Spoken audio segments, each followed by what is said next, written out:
Hello guys! Welcome! Collective reading tayo ngayon. So, tingnan natin kung ano yung current energy ng person mo para to sa mga no contact situation na nakikibalita sa kanilang mga person. So, be open-minded po. Hindi halos lahat makaresonate. Thank you nga po pala sa mga nagsusubscribe, sa mga bumabalik. Maraming pong salamat.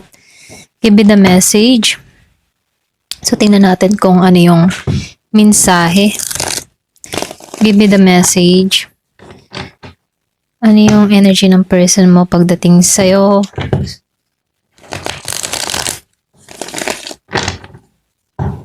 Give me the message.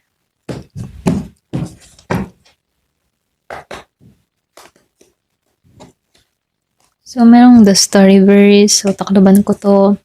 Merong Eight of Pentacles upright. So, meron dito Six of Wands reverse, Nine of Pentacles reverse, and Five of Wands upright. So, nakikita ko dito. May conflict dun sa iba sa inyo. No? Hanggang ngayon, pwedeng meron kompetisyon kung sino yung mauuna. Okay? So, meron ako nakikita ditong Virgo, Taurus, Capricorn. So, meron din dito na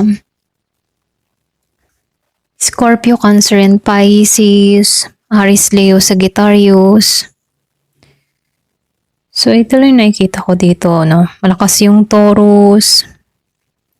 So, narito yung Earth sign, Water sign, and Fire sign, okay? Ayan, so, pwede may kadiling ka na ganito, or, okay? Ayan. Yung iba sa inyo, kung hindi mo makita yung sign ng person mo, zodiac sign, so, energy yung babasahin natin, ano, kung ganito yung kanyang nararamdaman, okay? So, tingnan natin yan, ano, start na tayo. So, dito, no, una sa lahat, ang lumabas dito yung the star, okay? Yan, tatakluban ko kasi baka tayo ay ma-restriction, ano, ma-restrict, ayan. So, dito, nakikitaan ko dito, unang lumabas yung the star. So, dito, nakikitaan ko dito isang malinaw na senyales na pareho kayo ng enerhiya ng pag-iisip sa isa't isa, okay? Pareho pa rin kayo nag-iisipan dito. Merong may distance o blockage, okay? So nakikita ko rin dito, ramdam mo minsan na parang tinatawag ka ng pangalan niya sa isip. Sa isip mo o bigla mo siyang naiisip kahit walang dahilan. Ito yung koneksyon na nanghihina minsan dahil sa pagdududa o pagkawala ng pag-asa. Pero hindi talaga ito napuputol, okay? So dito, kapag lumabas ang the star dito, nakikitaan ko dito na lalo na kapag naka-reverse ha, ibig sabihin kahit nawalan siya ng pag-asa sa reality or 3D reality dito, no? So nakikitaan ko dito sa energetic realm, ikaw pa rin ang ilaw na hinahanap niya dito, okay? So sinabayan siya ng Eight of Pentacles upright, okay? So dito, no, pinapakita nito na habang busy siya sa trabaho o pagpapaganda ng buhay niya, madalas sumasagi ka sa isip niya, okay? Para bang kahit anong gawin niya, may moment sa gitna ng araw na bigla kang pumapasok sa isip niya. Ito yung telepathic, okay? So nakikita ko dito, kumbaga, ikaw, nararamdaman mo siya at ganoon din siya sa'yo, okay? So, nakikita ko dito, halimbawa, bigla kang mapatingin sa oras o mapatingin sa phone mo o may marinig kang kanta na nararamdaman na siya yon, okay? So, nakikita ko dito, no, gano'n yung energy dito. So, dito, no, itong spread ng card, very interesting kasi andito rin yung Six of Pentacles, okay?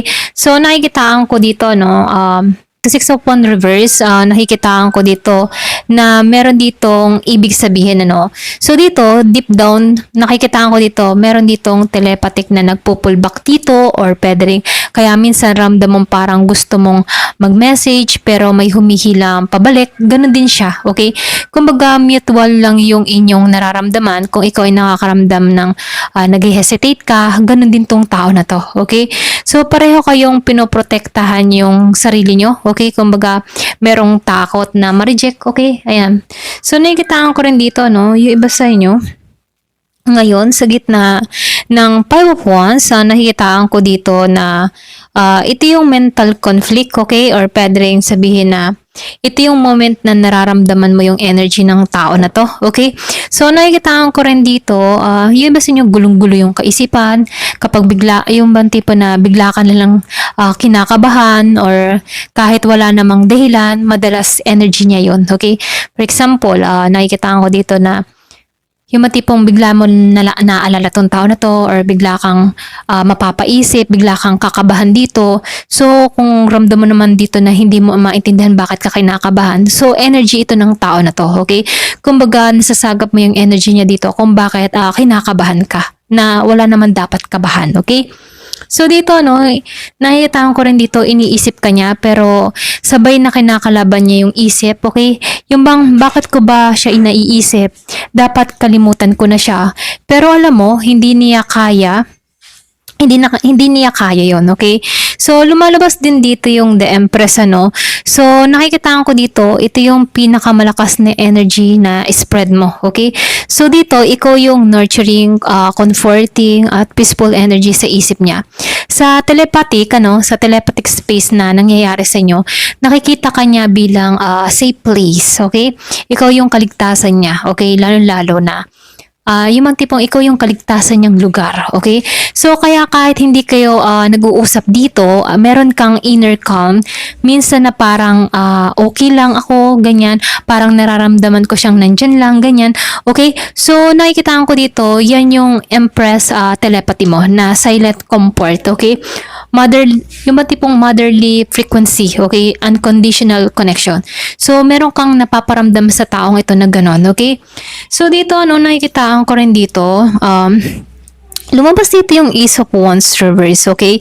Ibig sabihin, meron ditong passion, pero naka-block ang action, okay? So, ito lang nakikita ko dito, So, dito, nakikitaan ko rin dito, iniisip ka niya na yung matipong iniisip ka niya ng may desire, attraction, at longing, pero pinipigilan niya sarili niya, okay? Sa 3D, parang gusto niyang mag-reach out, pero sa 5D, yung energy niya umiikot sa'yo, okay? Kaya minsan bigla kang mapapahawak sa dibdib mo, may init o kilig na walang dahilan, kasi yun yung energy niya na dumadali papunta sa'yo, okay? So dito, lumalabas din dito sa So dito lumalabas din dito sa Four of Pentacles upright. Patunay na hindi ka rin niya mabitawan, okay? Kumbaga ito yung card na, alam mo yung tipo na, ito yung card na energetic attachment, okay? Kaya kahit anong gawin mo, kahit ilang beses mo sabihin move on na ako, ganyan, bigla siyang sumusulpot sa isip mo, okay? So nakikita ko dito, meron ditong telepathic hold, okay? Kung baga nakikita ko dito, meron ditong nakahawak pa, okay? So, hindi ito obsession, pero matindi yung nararamdaman. Parang invisible thread to, okay? So, dito, dahil lumabas yung King of Cups dito, lumalabas dito na ito yung pinaka-matured na emotion sa deck. Okay? So, nakikita ko dito, sa isip at puso niya, emotionally, konektado pa rin siya sa'yo. Okay? So, nakikita ko dito, kahit tahimik siya, kahit hindi siya nagpaparamdam, nararamdaman ka niya emotionally. Okay? So, ito yung tipo ng connection na hindi mo kailangang ipilit. Ramdam mo lang. Kapag bigla kang nalulungkot at di mo alam bakit minsan sadness siya, yung parang tipo na bakit minsan sadness yung nararamdaman mo or yung dumadaloy sa'yo kapag bigla kang nasa peace of mind, kalmado, or pwede rin okay ka naman dapat, pero bakit meron kang kalungkutan na nararamdaman, okay? So, dito, nakikita ko dito, meron ditong telepathy or nasenyales kung bakit nakakaramdam ka ng mga ganong energy, okay? So, lumabas dito yung Eight of Cups, naka-reverse siya, okay, dito. Hindi pa siya tuluyang nakakalis sa emotion niya sa'yo, okay? So, dito, ito yung card ng taong gustong mag-moving on, pero telepathic stuck siya, okay?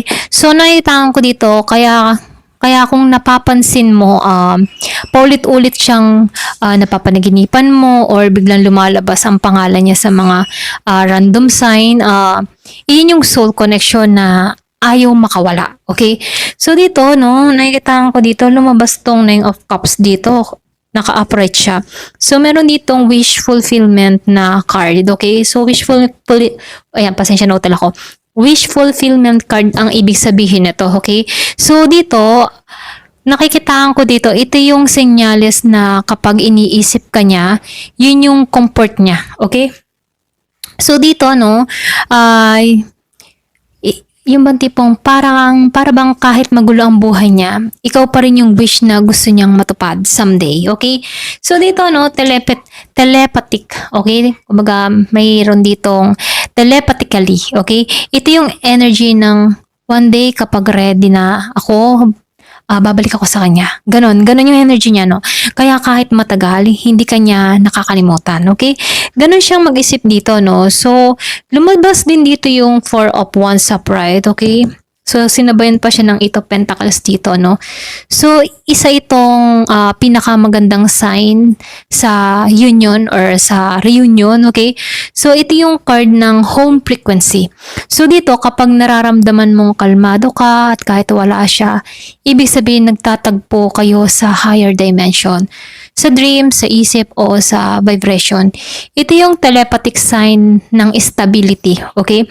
Kahit hindi kayo magkasama, ramdam mo na mahal ka pa rin niya. Ganon, okay? So dito, yung huli, lumabas yung Ace of Pentacles dito. Naka-operate naman siya, no? So, simbolo to ng manifestation in the physical world, okay? So, kapag lumabas ito sa dulo ng spread natin, so meron ditong ibig sabihin, nagkakaroon ng paraan ang universe, okay, para magtagpo kayo ulit, okay, sa reality. So, nakikita ko dito, maaring mag-message to or random message or random encounter o biglaang opportunity. Ito yung physical proof ng lahat ng telepathic signals, okay?